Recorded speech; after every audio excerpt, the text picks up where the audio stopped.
અમદાવાદથી લંડન જતી ફ્લાઇટમાં થયેલ તે ભયાનક બ્લાસ્ટની યાદો હજુ તાજી છે। ત્યાં બનાસકાંઠાના ધાનેરા પંથકમાં ફરી એકવાર ડૂસકા સંભળાયા છે। થાવર ગામના જે યુવાન દંપતીએ આ દુર્ઘટનામાં જીવ ગુમાવ્યો હતો, તેમનો અર્ધ બળેલ સામાન અને દસ્તાવેજો 8 મહિના બાદ વતન પરત આવ્યા છે।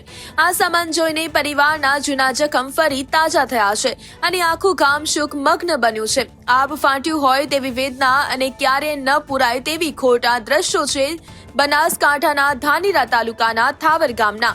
8 મહિના પહેલા થયેલા પ્લેન બ્લાસ્ટમાં વિશ્વએ 240થી વધુ નિર્દોષ જીવ ગુમાવ્યા હતા, જેમાં થાવર ગામના કમલેશભાઈ ચૌધરી અને તેમના પત્ની ધાપુબેન પણ કાર્ડનો કોડિયો બની ગયા હતા।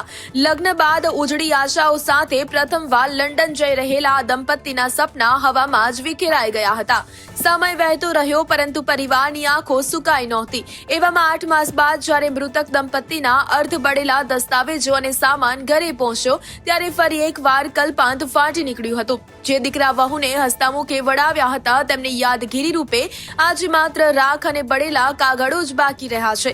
વૃદ્ધ માતા પિતાની આંખો આજે પણ ભીણી છે, કારણ કે સમય ભલે બદલાયો હોય પરંતુ કાળજાના કટકા સમાન દીકરા અને લાડલી વહુને વિદાયની પીડા ઓછી થવાનું નામ નથી લેતી। તો અમે જે દિવસે અહીંથી 12/6 સવારે 7 વાગે અહીંથી અમે નીકળેલા, એટલે તો અમદાવાદ ગયેલા અમે રાજી ખુશી બધા અમે એના કમલેશ, એની પત્ની, અમારી પુત્રવધુ અને અમે બે સંગાથી હતા। અમે ત્યાં ગયા અને જઈને ત્યાં એને મૂકી અને વળતા થયા, એટલે અમે ઊંઝા સુધી આવી ગયા અને પછી અમને સમાચાર મળ્યા કે આ ઘટના બની છે। તો અમે ત્યાંથી પાછા વળી ગયા, એટલે અમે લગભગ 2 કલાકે અમદાવાદ પહોંચ્યા એટલે ત્યાં અમને સિવિલમાં જવાનું કહ્યું। સિવિલમાં ત્યાંનો માહોલ તો બહુ ખરાબ હતો।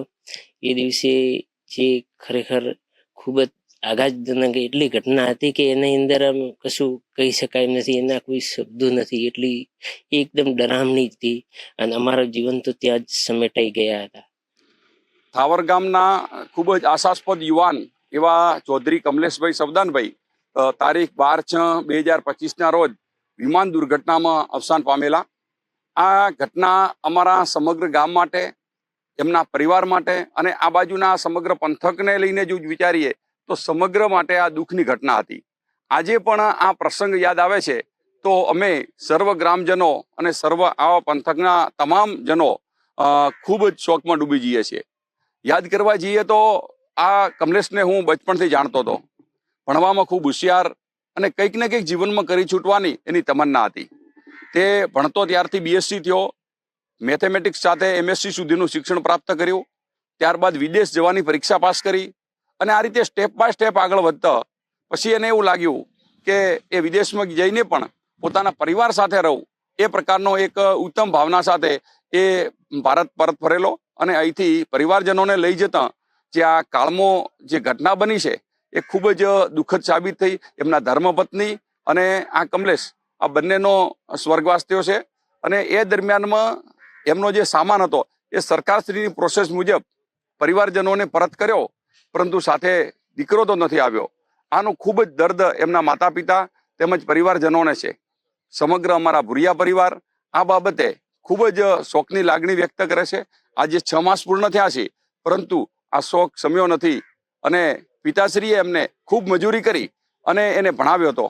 વિદેશ જવા માટે પણ ખૂબ આર્થિક ભીડ લઈ અને એના માટે આર્થિક રોકાણ મેળવી અને એને મોકલ્યો હતો।